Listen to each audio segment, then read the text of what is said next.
अस्सलाम वालेकुम। बैनुल-अक़वामी मीडिया ये क्लेम कर रहा है कि ईरान ने हर किस्म की जो कम्युनिकेशन है, पैगाम रसानी है अमेरिका के साथ, उसको मुअत्तल कर दिया, सस्पेंड कर दिया और गौर कर रहे हैं कि वो हरमुज़ को भी और मुमकिन तौर पर बाबुल मंदब को भी मुकम्मल तौर पर ब्लॉक कर दें। और ये कर इसलिए रहे हैं क्योंकि लेबनान के अंदर इसराइल ने बहुत बड़े हमले का आगाज़ कर दिया और पहले ही वो लेबनान का, जनूबी लेबनान का एक बड़ा हिस्सा जो है उसके ऊपर काबज़ है, कई हज़ार लोगों की शहादत में मुलव्वस है। वहाँ लितानी रिवर है, तो लितानी रिवर के किनारे तक तो वो पहले ही कब्ज़ा कर चुके थे, लेकिन अब वो उससे आगे बढ़ गए हैं और वहाँ पर एक सलीबी जंगों के ज़माने का किला है, उसके ऊपर आज उन्होंने दावा किया है कि हमने कब्ज़ा कर लिया और मज़ीद इलाकों के ऊपर वो वहाँ से अनाउंसमेंट्स आ रही हैं कि लोगों को कहा जा रहा है कि जो सिविलियंस हैं वहाँ से इलाकों को खाली करके कहीं और चले जाएँ।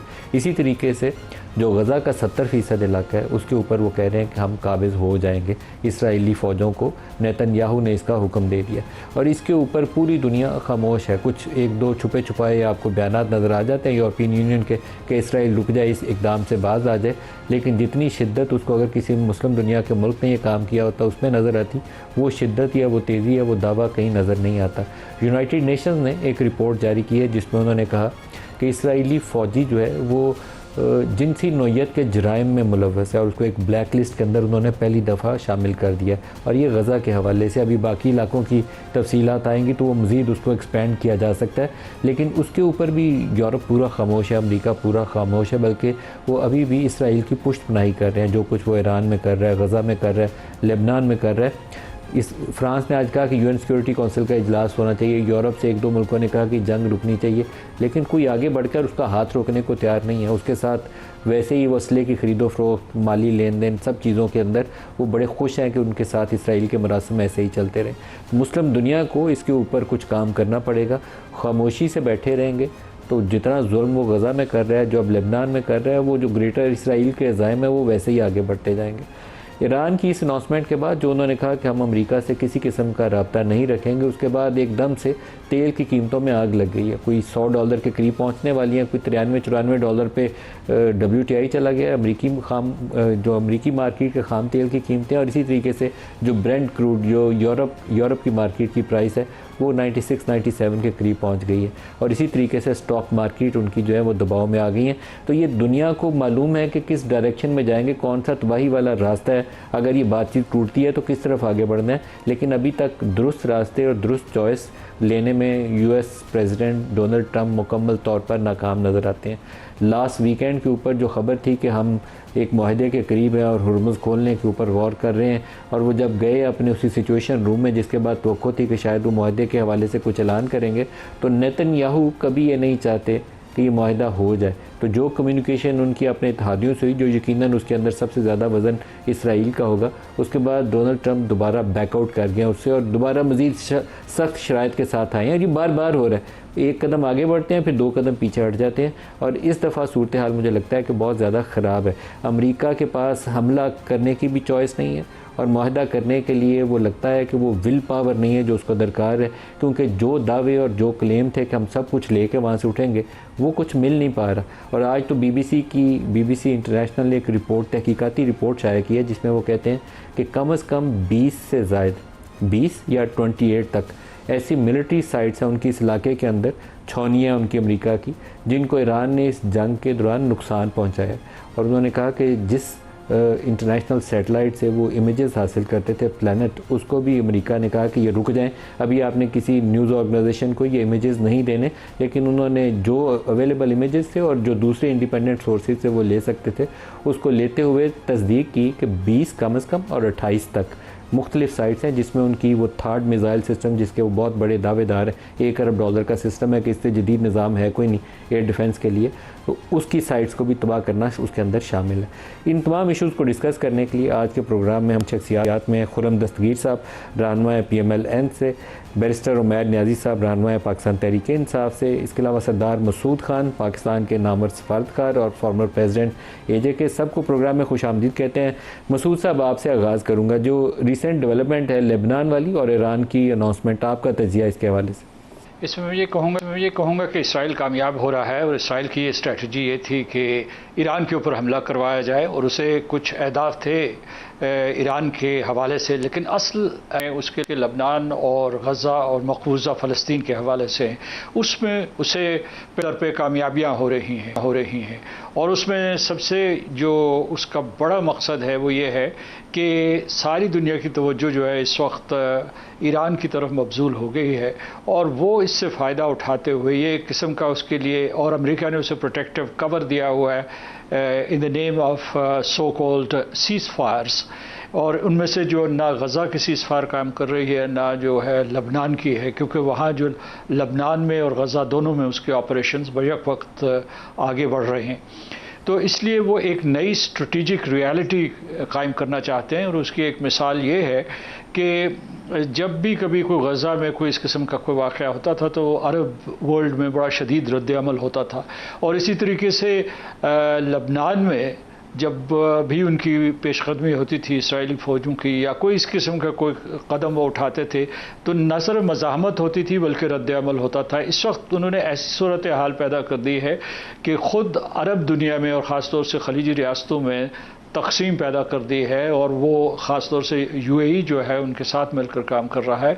तो इस वजह से उन्होंने अरब वॉइसेस को म्यूट कर दिया है, और उनका जो भी ऑपरेशंस चल रहे हैं वो लबनान और गज़ा में वो बग़ैर किसी रेजिस्टेंस के चल रहे हैं। वो मतलब है यानी ये सूरत हाल हो गई है कि जो किसी किस्म की जो सफारती मज़ाहमत थी वो भी ख़त्म हो गई है।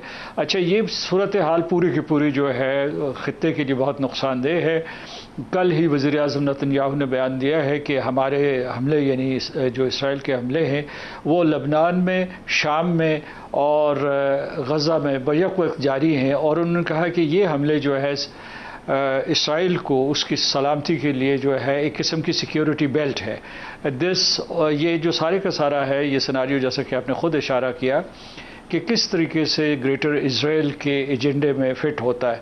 तो ये सूरत हालिया कि इसकी वजह से जो ईरान का रद्द अमल आया है वो फितरी है, और उन्हें बार बार दोहराया था कि इस वक्त जो मेमोरेंडम ऑफ अंडरस्टैंडिंग अमेरिका के सामने मौजूद है और उसके वो एडिट्स के लिए दोबारा जो है तेहरान भेजा हुआ है, उसमें भी जो उनकी शर्त अव्वल थी वो जामे जंगबंदी की थी, जुज़वी जंगबंदी की नहीं थी कि किसी तरीके से जो है ना उन्होंने लबनान को शामिल किया हुआ था। लेकिन लबनान में जैसे आपने ख़ुद नक्शा कशी की कि एक फुल फ्लेज्ड जंग वहाँ जारी है और ताबड़तोड़ हमले हो रहे हैं पूरे के पूरे। बैरूत के साउथ में भी, पहले आपने लितानी रिवर का जिक्र किया, बोफोर्ट कासल का जिक्र किया, लेकिन उससे आगे बढ़ के उन्होंने ये कहा है कि उन्होंने खलबली मचाई हुई है बैरूत में कि वो 3,400 के करीब लोग मार चुके हैं, कोई तकरीबन 10 लाख लोग जो हैं वो बेघर हैं। और फिर यह कि वो बैरूत के साउथ में हमले जारी हैं। अमेरिका ने ये एक किस्म की सहूलतकारी की है उनके लिए कि वैसे उनके जो मुज़ाकरात भी चल रहे हैं जो लबनानी हुकूमत और इसराइल के नुमाइंदों के दरमियान वाशिंगटन में, लेकिन असल में वो एक कवर है जिसके नीचे जो है इसराइल अपने मकासद पूरे करने की कोशिश कर रहा है। उसने दो तरफ जो है एक येलो जोन कायम की हुई है यहाँ लेबनान में, और दूसरी तरफ जो है गज़ा में उसने ब्लू जोन कायम की हुई है। ब्लू जोन जो है वो तकरीबन 60 से 65% इलाके के ऊपर कब्ज़े में है, और उन्होंने बहुत बड़े बड़े वहाँ बैरियर्स खड़े कर दिए हैं जिस लाइन के मतलब अमलन उन्होंने गज़ा को 2 हिस्सों में तकसीम कर दिया है। इसी तरीके से जो उनका ये मंसूबा कि अगर जंगबंदी कल हो भी जाती है तो जो इसराइल है वो अब लबनान में जो उसका मकबूजा इलाका है उससे दस्तबरदार होने के लिए तैयार नहीं होगा।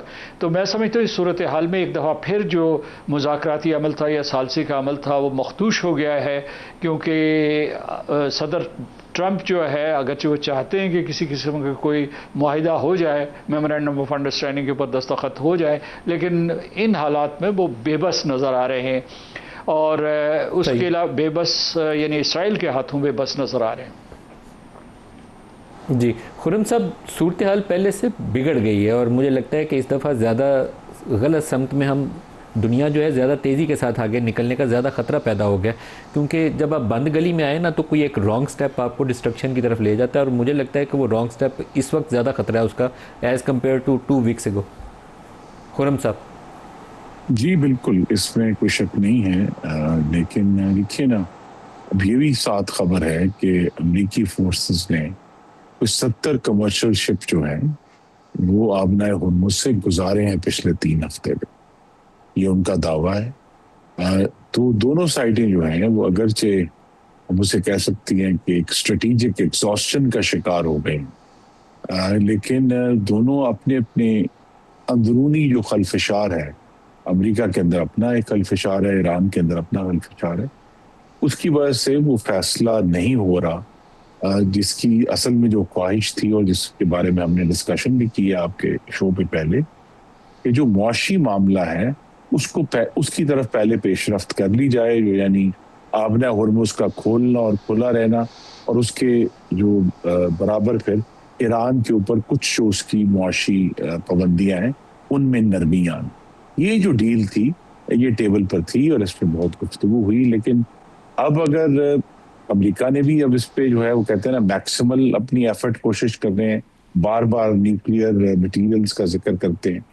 ईरान के अंदर भी ये इशू है, ये मैक्सिमल डिमांड है कि वो ये समझते हैं कि लबनान को शामिल किए बगैर, अगर देखिए वो मुआशी डील अगर हो जाती, आज से 2 हफ्ते पहले भी मुमकिन था, उससे पहले भी पाकिस्तान ने बड़ी कोशिश की थी जब फील्ड मार्शल आसिम मुनीर पहली दफा तेहरान तशरीफ ले गए थे, उस वक्त भी ये कोशिश की थी कि एक इकोनॉमिक बेस को बना के आगे बढ़ा जाए।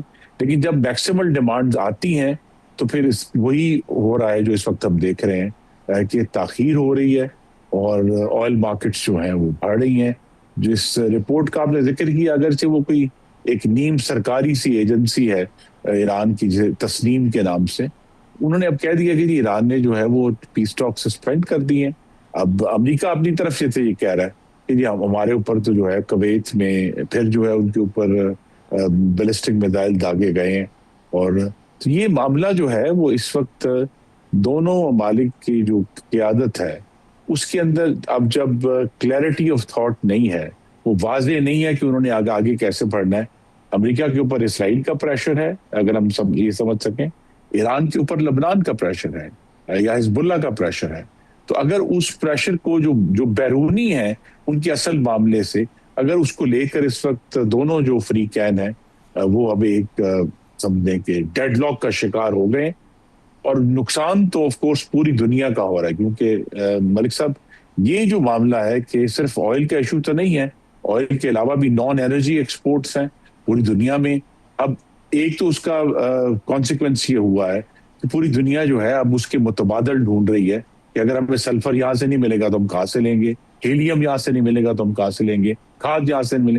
तो एक तो मशरिक़ वस्ता का की जो सेंट्रलिटी थी दुनिया में उसमें कमी आ रही है, और जितना लेट हो रहा है तो जो अरब ममालिक की जो इस वक्त इकोनॉमीज जो गल्फ के ऊपर है वो जो सब मफलूज हैं उनको भी अब वाजे है कि रिस्टोर होने में बड़े साल लगेंगे। तो पाकिस्तान का जो रोल है वो अभी भी बहुत अहम और मुसल्लमा है, और पाकिस्तान को मेरी तवक्को है कि आने वाले चंद दिनों में ये एक और सीरियस एफर्ट होगी, क्योंकि इस तरह का जो डेडलॉक है वो किसी के फायदे में भी नहीं है, और नुकसान ना सिर्फ दोनों फ्री कैन का हो रहा है बल्कि पूरी दुनिया का हो रहा है। सही।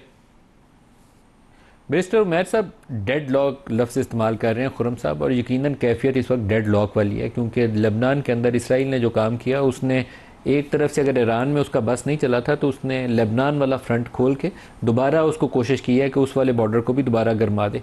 तो एक बहुत क्राइसिस लाइक सिचुएशन डेवलप हो गई है, इसका आसान रास्ता आगे बढ़ने का नज़र नहीं आता। पाकिस्तान ने सेंट्रल रोल प्ले किया अभी तक, लेकिन आगे बढ़ने के लिए दोनों फ्रीक जो हैं ईरान भी और अमेरिका, उन दोनों को एक मेज़ के ऊपर बैठ के किसी इत्तेफाक राय पे आने की ज़रूरत है, जिसकी गुंजाइश मुझे लगता है कि दिन ब दिन कम होती जा रही। बैरिस्टर उमैर साहब। बिल्कुल आपने ठीक आइडेंटिफाई किया, क्योंकि देखें ये खाली 2-3 फ्री कैन की जंग नहीं है। अगर हम इसको खाली देख रहे हैं इस लेंस से कि अमेरिका ईरान की है, देखें ये बुनियादी तौर पे एशिया के राइस की जंग है। एशिया के राइस को स्टॉल करने के लिए अमेरिका ने ये एक एफ़र्ट की। अगर उससे पहले देखें उसने हाथ डाला वेनेजुएला पे, अपनी ऑयल की सप्लाई लाइन सारी चीज़ों को सीधा किया। ईरान में आने का मकसद क्या था? ईरान के न्यूक्लियर प्रोग्राम का तो पहले ही अमरीकी अपनी रिपोर्टें जो साल पहले वाले हमले में कर चुकी थी कि हमने इन्हें ओबिलिटेट कर दिया है, मुकम्मल तौर पे मुनहदम ख़त्म कर दिया है, तो फिर से उसी को जवाज़ बना के हमला बनाने की कोई तुक समझ नहीं आती। समझ जो आती है वो नज़र आता है कि दुनिया की जो मैक्सिमम आबादी है इस खित्ते में पड़ी है, चाइना से ले के इंडिया तक, पाकिस्तान, ईरान, एक ऐसा एक खित्ता है जो दुनिया की मेजर आबादी को कंटेन करता है। फिर माशी हिसाब से 60 से 70% दुनिया का जीडीपी इधर पड़ा हुआ है। फिर रेयर अर्थ मिनरल्स किधर पड़े हुए हैं जिस पे चाइना की मोनोपोली है, वो भी इधर पड़े हुए हैं। ट्रेडिंग रूट अगर देखें, मलाक्का स्ट्रेट को अगर अमेरिका किसी तरह से जो है ना ब्लॉक करने की सलाहियत रखता हो, ताइवान वाली स्ट्रेट को रखता हो, तो ये एक ऑल्टरनेट रास्ते के तौर पे भी मौजूद है। ईरान के ख़िलाफ़ जो हमला किया गया वो बुनियादी तौर पे एक रिजीम चेंज का हमला था। अगर हुकूमत चेंज हो जाती, अमेरिका ने कोई उनका आके बैठना तो नहीं है, मगर मकसद क्या है कि इस सारे नेटवर्क को, जो सिल्क रूट के राइज को है, उसको स्टॉल करना है, जो कि दोबारा से रिवाइव हो रहा है और वो सारे देख रहे हैं, उससे कोई डिनाई नहीं कर सकता। बेल्ट एंड रोड इनिशिएटिव के जो आप देखें 10 साल मुकम्मल हुए 2013 से 23, उसमें जितनी प्रोग्रेस की, चाइना ने जितना दुनिया में अपना फुटप्रिंट बनाया, वो बेसिकली अमेरिका के संभालने से अब चीज़ें बाहर निकल गई हैं, तो उस चीज़ को स्टॉल करने के लिए किया। अब अगर अमेरिका वाकई समझता है इस चीज़ को सीरियसली रिजॉल्व करना है, तो मैं नहीं समझता कि चाइना रशिया की इन्वॉल्वमेंट के बगैर ये हल हो सकता है। प्रेसिडेंट ट्रंप ने चाइना जाने से पहले अपनी पूरी हत्तुल बिसा कोशिश कर ली थी कि किसी तरह से कोई फ्रेमवर्क एग्रीमेंट साइन हो जाता, ना हुआ। फिर चाइना जाके क्या हासिल कर लिया, कुछ भी नहीं हुआ। अब जब तक यूक्रेन वॉर, ये वाली वॉर, गज़ा, फ़लस्तीन का इशू, ये 3-4 इशू सारे इकट्ठे टेबल पे नहीं होंगे तो पीस की तरफ नहीं जा सकते। पाकिस्तान का रोल बेशक खुशाइंद है, पाकिस्तान ने भरपूर अपना रोल प्ले किया है, मगर कुछ चीज़ें हैं जो हमारे से भी बियॉन्ड है, उसमें और बड़े प्लेयर्स इन्वॉल्व हैं। जब तक ये सारे प्लेयर्स टेबल पे नहीं बैठेंगे, एक मुस्बत हल नहीं निकलेगा। सरदार मसूद साहब, जो जंग का ख़तरा है वो आपको कितना नज़र आता है? क्योंकि लेबनान और गज़ा वाला जो मामला है, इसराइल इससे पीछे हटेगा नहीं और ईरान को सारा कुछ तर्क करके आगे बढ़ा नहीं जा सकेगा ईरान से। इसी तरीके से न्यूक्लियर के ऊपर भी और हॉर्मोज़ के ऊपर भी अगर कोई भी डील अमेरिका करना चाहता है तो ये जो ब्रॉडर कॉन्टेक्स्ट है इस रीजन का, उससे आंखें बंद करके ही आगे नहीं बढ़ सकेंगे। तो एक क्राइसिस लाइक सिचुएशन है। जंग या अमन के लिए कोई रास्ता नज़र आता है आपको?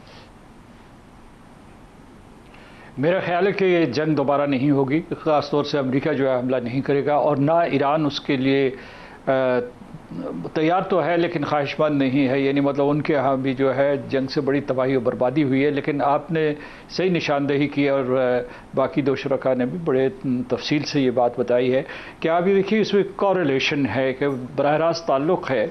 यानी जो पाकिस्तान की ज़ेर सरपरस्ती जो चल रही है सालसी का अमल या मुज़ाकराती अमल, कि ये जो ही किसी हल के करीब पहुँचता है तो उसमें लबनान में जो तेज़ी आ जाती है इसराइल की तरफ से। तो इसकी कॉरेलेशन ये है कि जो ही अमेरिका में उनको एहसास हो कि सदर ट्रंप या उनकी काबीना या उनके करीब रफ़क़ाए कार जो है तैयार हो गए हैं एक डील के लिए, तो इधर लबनान में एस्केलेशन शुरू हो जाती है। और फिर जो है अभी ये जो आखिरी ये जो मेमोरेंडम ऑफ अंडरस्टैंडिंग था, इसको फिनिशिंग टचेस दिए जा रहे थे।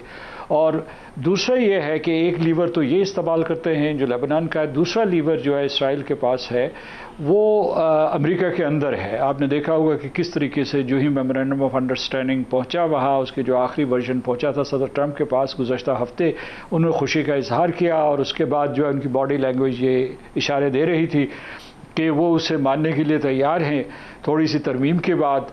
लेकिन उसके बाद जो है इसराइल ने अपना असर और रसूख दिखाया वहाँ अमेरिका में, और उसके बाद जो सेनेटर रॉजर विकर हैं जो कि वहाँ के armed services committee of the senate के चेयरमैन हैं, और उसके अलावा लिंडसे ग्राहम हैं, टेड क्रूज हैं, उनको एक्टिवेट किया गया। ये जो वहाँ जो भारी मेगा रिपब्लिकन्स में जो भारी एक इसराइल की सरमायाकारी है लॉबिंग के ज़रिए, वो सारे के सारे मुतहर्रिक हो गए। तो ये दो जो है प्रेशर पॉइंट्स हैं जिनका सामना अमेरिका को करना पड़ रहा है और मजमूई तौर पर जो है पूरे खित्ते को करना पड़ रहा है। और उसकी वजह से जो है अब ये जो पिछले दिनों हमले हुए हैं, तो मैं समझता हूँ कि पूरे तनाजुर में अगर ये देखें तो ये हल्के फुल्के हमले थे। ये जो है ये हमले इस किस्म के नहीं थे कि जंग दोबारा से शुरू हो जाए। जो बाबल मंदब की धमकी दी है ईरान ने, वो असल में ये है कि वो कहते हैं कि अगर आपने दोबारा से इस किस्म के जो है हमले किए तो फिर जो है वो जंग को वसीतर कर सकते हैं, और उन्होंने ये धमकी पहले से भी दी हुई है कि अगर जंग दोबारा से शुरू हुई तो उसका दायरा बढ़ जाएगा। इसमें मैं ये बताऊं कि अभी जो है, जो इसको इंटरनेशनल मीडिया रिपोर्ट नहीं करता क्योंकि वो भी एक किस्म का ज़ेर अताब रहता है इसराइल के, वो ये है कि इसराइल ने जो हमले, माफ़ कीजिएगा, अमेरिका ने जो गुज़श्ता दिनों में जो हमले किए थे, मसलन उनका जो चशम आइलैंड है, कशम आइलैंड है, उसके बाद ग्रोकन है एक सिटी, और उसके बाद सिरिक जो है, उसके ऊपर अमेरिका के हमले हुए, तो उसके जवाबी, और वो सारे के सारे हमले जो है कुवैत से हुए थे, उन कुवैत में जो अमेरिका की बेस है, तो इन्होंने जवाबी हमला किया था। लेकिन इन हमलों के बावजूद, जैसा कि खुर्रम दस्तगीर साहब ने कहा कि ख़ुद जो है IRGC ने ये कहा है, पासदारान इनकलाब ने, उनकी नेवी ने कहा है कि 15 जहाज़ उन्होंने आज गुजारे हैं, और उसके अलावा जो है अमेरिका ने भी इजाज़त दी हुई है जहाज़ों के गुज़रने की, और वो बल्कि इसमें मुआवनत भी कर रहे हैं। तो मैं नहीं समझता, आपके सवाल की तरफ दोबारा आता हूँ कि जंग दोबारा शुरू होगी, ताहम ये है कि ये एक किस्म की स्टेलमेट शुरू हो गई है, और इस स्टेलमेट से निकलना बहुत मुश्किल है। आपको या इसराइल को या ईरान को, जो बिलखुसूस अमेरिका को, इसराइल का लबनान के ऊपर कब्ज़ा जो है वो तस्लीम करना पड़ेगा, तभी जो है ये सूरत हाल बदस्तूर होगी। इसमें एक और चैलेंज पाकिस्तान के लिए पड़ गया। पहले ये था कि पैगाम रसानी की, सालसी की, उनको लाए, एक सफ़े पे लाए, उसके बाद मेमोरेंडम ऑफ अंडरस्टैंडिंग पे दोनों ने खुशी का इजहार किया, तेहरान और वाशिंगटन जो है बिल्कुल आमादा थे उसके ऊपर दस्तखत करने के लिए। अब पाकिस्तान के सामने एक और चैलेंज आ गया कि ये जो नया तात्तुल पैदा हुआ है, इसे कैसे ख़त्म किया जाए। और जैसा कि खुर्रम दस्तगीर साहब ने कहा था कि पाकिस्तान अभी भी इस पूरे मुज़ाकराती मेज़ में मरकज़ में बैठा हुआ है, और उसकी ज़िम्मेदारी दोगुना हो गई है। सही, एक ब्रेक ले लेंगे, ब्रेक से वापस। बजट करीब है, और इसी सिचुएशन में जहाँ पूरा खित्ता आग की लपेट में है, तो पाकिस्तान को बजट साजी के लिए क्या करना चाहिए? हमारे साथ रहिए।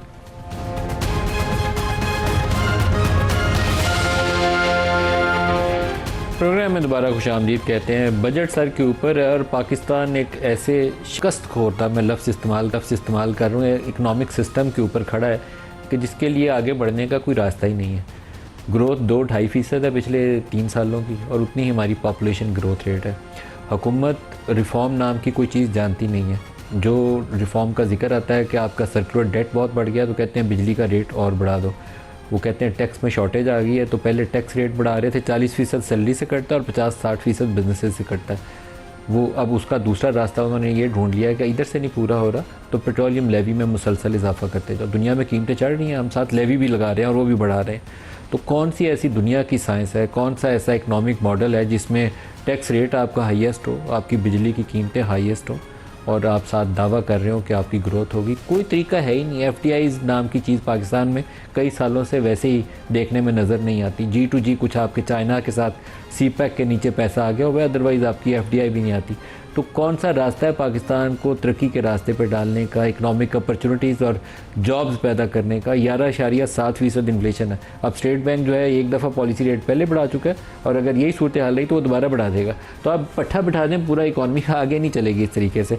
तो खुर्रम साहब, कोई तरीकाकार बजट के अंदर हमें इस पर भी नज़र के 25 करोड़ लोग यहाँ ज़िंदा हैं, उनको ज़िंदा रखना है कि नहीं रखना, कैसे आगे बढ़ाना है? ये बहुत बड़ा चैलेंज है वज़ीर-ए-आज़म शहबाज शरीफ और उनकी पूरी मौशी टीम के लिए। लेकिन साथ बड़ा जरूरी है कहना कि सिर्फ उनके लिए नहीं है, 4 जो सूबों के वज़राए आला हैं उनके लिए भी उतना ही बड़ा चैलेंज है। उनके ऊपर भी उतनी ही, चले अगर ज्यादा नहीं तो उतनी ही जिम्मेदारी जरूर है कि वो अपने सूबों में मालियाती मामलात को देखते हैं और चलाते हैं। उसका भी उतना ही असर है पाकिस्तान के अवाम की वेलबींग पे। तो शहबाज शरीफ साहब के सामने चूंकि उनका परव्यू है, एनर्जी उनका परव्यू है, रेगुलेशन पूरे मुल्क की जो इकोनॉमिक है उनका परव्यू है, state bank of Pakistan of course. तो ये अब जो बजट 4 दिन के बाद जिसका इंदिया दिया गया है कि वो आएगा, इसमें मेरी तो तवक्को ये है कि वो जो अफसरशाही का जो सुर्ख फीते में बंधा हुआ इकोनॉमिक पॉलिसी पैकेज हम दहाइयों से इस्तेमाल कर रहे हैं, बिलाखिर उस सुर्ख फीते को काट कर ग्रोथ के बारे में सोचेंगे। क्योंकि मलिक साहब बिलाखिर किसी भी हुकूमत की और सिर्फ पाकिस्तान की नहीं, का जो फाइनल जो इम्तिहान है मुआशी पॉलिसी में, वो ये है कि उसकी तमाम जो मुआशी पॉलिसी है, उसमें टैक्स पॉलिसी है, फिस्कल पॉलिसी है, उसमें फेडरेशन की पॉलिसी है, एनर्जी है, वो क्या मुझे और आपको और इस मुल्क के जो सरमायाकार हैं दूसरे, उनको ये तरगीब देते हैं कि हम नई इन्वेस्टमेंट करें? क्योंकि उसके बगैर तो ना नया रोजगार पैदा होगा और नया जो है नई जो ग्रोथ जिसे हम कहते हैं, और हमें चाहिए सस्टेनेबल ग्रोथ चाहिए, सिर्फ एक मौशत के हिस्से में चाहिए। तो उसमें सोचना ये पड़ेगा कि क्या हमारी उसमें रुकावटें क्या है। उसमें बड़ा वाज़ेह है कि टैक्सेशन की जो इस वक्त बहुत ही जो मैं कहता हूँ एक्सट्रैक्टिव नेचर की पॉलिसी है वो शामिल है, और दूसरा जो है उसमें पाकिस्तान की जो एनर्जी का जो मैकेनिज्म है जिसमें प्राइसेस कभी जो है हमें स्टेबिलिटी की तरफ नहीं आती।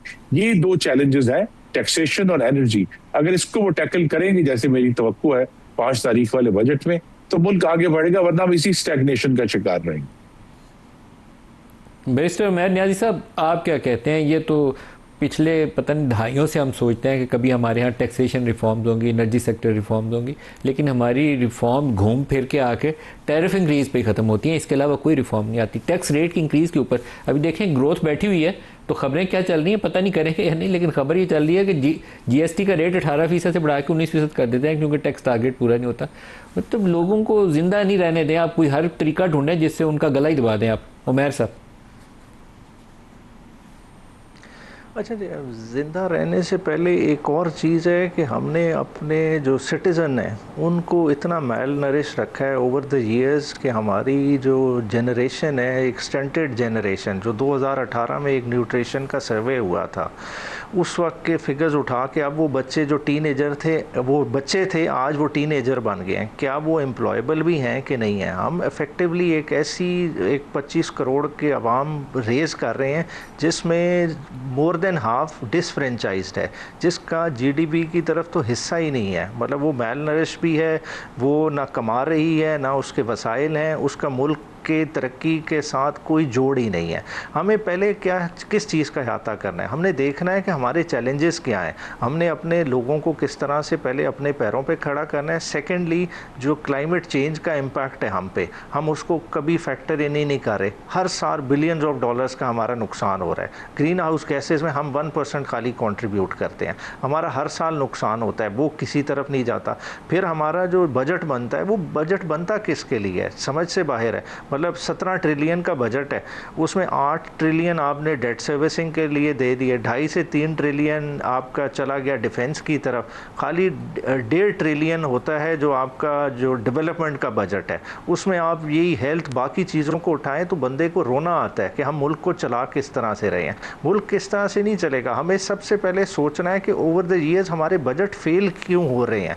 बजट हमारे ये असेंबली तो बनाती ही नहीं है, हमारा बजट बना कौन रहा है? हमारा बजट तो बनाते ही ब्यूरोक्रेसी है। हम पार्लियामान से किस चीज़ की अप्रूवल लेते हैं? जिस चीज़ की अप्रूवल लेते हैं वो बजट का 10% भी हुजम नहीं है जिस पर डिबेट होती है। बाकी क्यों नहीं ओवरऑल एक पॉलिसी डॉक्यूमेंट के तौर पे बजट क्यों नहीं ऐवान में आता, जिसको आप पूरे का पूरा वो 6 महीने की मेहनत हो करें? हम क्यों फेल हो रहे हैं? हमें किस तरफ की रिवीजन की ज़रूरत है? बात है कि इस तरह की पॉलिसी बना के खाली IMF की डायरेक्शन पे खाली हमने नंबर्स मीट करने हैं, तो ये तो फिर हम ड्रिप की लगाई हुई है ना, ड्रिप लगा के जी रहे हैं। हमें अपने इर्द गिर्द का अहवाल का ही नहीं पता। हमने गलत पॉलिसी बना के एग्रीकल्चर को इतना डुबाया कि आज 3 मिलियन मेट्रिक टन की गंदम की शॉर्टफॉल है। अब वो नलायकी है जिस वजह से भी है, आने वाले दिनों में अगस्त सितंबर में जब ये शॉर्टफॉल का इम्पैक्ट आने लगेगा तो फिर कौन कंट्रोल करेगा? अब उसको इम्पोर्ट करने के लिए कम अज़ कम अगर 3 मिलियन मेट्रिक टन आज इम्पोर्ट करें तो $1 बिलियन कॉस्ट है। तो क्या हम अपने किसान को नहीं, मैं कहता $250 मिलियन क्या, मतलब 250 अरब की ही सब्सिडी किसान को दे दें। आज भी देखें यूरिया और आपकी DAP की प्राइसेस किधर हैं? अभी सीज़न शुरू नहीं हुआ, काश का था, मतलब DAP जो पहले 15,000 की थी वो 18,000 से भी ऊपर चली गई। देखिए इस तरह तो सिस्टम नहीं चलेगा। सिस्टम में हमें आवाम को इंक्लूड करना पड़ेगा। हम खाली कहें कि हमने अपना फोर्ट्रेस कायम रखना है तो इस तरह नहीं चलेगा। ये आवाम मैटर करनी चाहिए। चले आवाम का वोट पहले काउंट नहीं हुआ, मगर अब कम अज़ कम उसे ग़िज़ा के लिहाज से, उसके रहने के लिहाज से, उसके सांस लेने के लिहाज से तो कम अज़ कम उसको स्टेक होल्डर समझ लें। खुर्रम साहब, बहुत संजीदा मामला है। मतलब आपकी देखें, आपने टैक्स का इशू और एनर्जी का इशू एक बड़ा चैलेंज बताया। आपकी बैलेंस ऑफ पेमेंट क्राइसिस एक बड़ा इशू बनता है। अब तेल की कीमतें अगर $100 को अब रखें और ये 6 महीने साल नीचे नहीं आनी है कीमतें, मुझे पाकिस्तान की डायरेक्शन ही समझ नहीं आई अभी तक, टू बी वेरी ऑनेस्ट। हमारे एनर्जी मिनिस्टर को आपने अवार्ड भी दिया, पता नहीं कोई तमगा दिया उन्हें या सितारा दिया। सोलर हमारा इस वक्त फोकस होना चाहिए था। हम हर बंदे को कहते सोलर लगाओ, हर फैक्ट्री को कहते सोलर लगाओ।